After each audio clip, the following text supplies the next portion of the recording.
चलिए दोस्तों, आज हम सेल से रिलेटेड 5 क्वेश्चंस को करने वाले हैं जो बार बार आपके एग्जाम्स में जो है पूछे जाते हैं। स्टार्ट करते हैं दोस्तों हमारे पहले सवाल से। और पहला क्वेश्चन है आपका, हु डिस्कवर्स फर्स्ट सेल इन 1665, यानी कि 1665 के अंदर पहली बार सेल यानी कोशिका की खोज जो है वो किसने की थी। तो दोस्तों कोशिका की खोज करने का जो श्रेय है वो हमारा जाता है रॉबर्ट हुक को। ये दे रखा है हमारा ऑप्शन नंबर बी के अंदर, यानी कि करेक्ट आंसर हो जाएगा हमारा option number B. Robert Hooke ने 1665 के अंदर हमारी कोशिका की खोज की थी। और दोस्तों मैं आपको बता दूं कि जो कोशिका शब्द है, जो गणना करने का श्रेय है, वो भी हमारा रॉबर्ट हुक को ही आपका जाता है। अब एक चीज़ और याद रखिए, इन्होंने जो कोशिका की खोज की थी वो इन्होंने एक कॉर्क सेल के अंदर की थी, और ये एक प्रकार की मृत कोशिका थी। और जब इन्होंने माइक्रोस्कोप के नीचे उसको लगाया तो इन्होंने देखा कि इस प्रकार से जो हमारा हनी कॉम्ब लाइक स्ट्रक्चर, इस तरीके से हमारे जो है खांचे नुमा आकृतियाँ इनको देखने को मिली। तब इन्होंने उसको नाम दिया कि एक जो खांचा है इसको हम बोलेंगे कोशिका। ठीक है, तो हमारा मृत कोशिका की खोज जो है, सबसे पहली बार कोशिका की खोज जो है वो किसने की थी? रॉबर्ट हुक ने की थी। किस साल में की थी? 1665 में। अगला सवाल देखते हैं, who was the first scientist to observe a living cell. जीवित कोशिका का सबसे पहले परीक्षण करने वाले वैज्ञानिक कौन थे? तो दोस्तों अब यहाँ बात कर रहे हैं सबसे पहले जीवित कोशिका की खोज किसने की थी।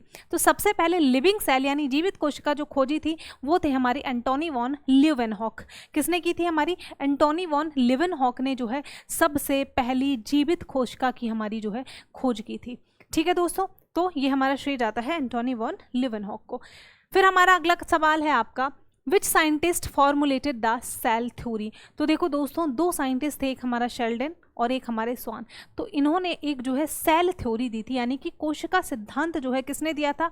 हमारा शेल्डन एंड स्वान ने जो है आपका कोशिका सिद्धांत दिया था, जिसमें इन्होंने बताया था कि सभी जीव जो है वो हमारे कोशिकाओं से मिलके बने होते हैं, और कोशिकाओं के मिलने से बनता है ऊतक।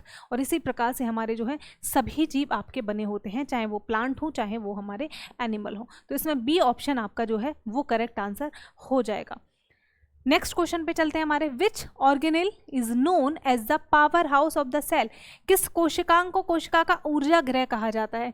तो दोस्तों कोशिका के अंदर एक कोशिकांग प्रेजेंट होता है जिसका नाम है हमारा माइटोकॉन्ड्रिया। तो इस माइटोकॉन्ड्रिया के अंदर दोस्तों हमारा ऊर्जा बनती है। इसके अंदर क्या है? हमारा ऊर्जा बनती है, और ऊर्जा किस फॉर्म में बनती है? एटीपी की फॉर्म में बनती है। और यही ऊर्जा है कि हम और आप कोई भी काम करने में सक्षम है, इसी ऊर्जा का इस्तेमाल कर रहे हैं। ये सेल के अंदर बनती है, और इस ऊर्जा को बनाने की वजह से ही इसको कहा जाता है powerhouse of the cell.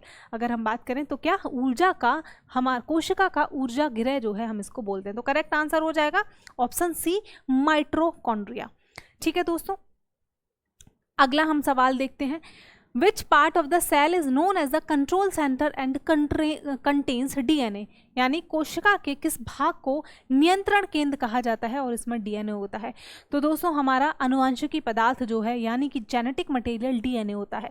मैं और आप अपने माता पिता पे गए हैं, आप अपने भाई बहनों पे गए हैं, तो ये किसकी वजह से? आपके अनुवांशिक पदार्थ की वजह से, जेनेटिक मटेरियल की वजह से है। और ये जेनेटिक मटेरियल हमारा कहाँ प्रेजेंट होता है?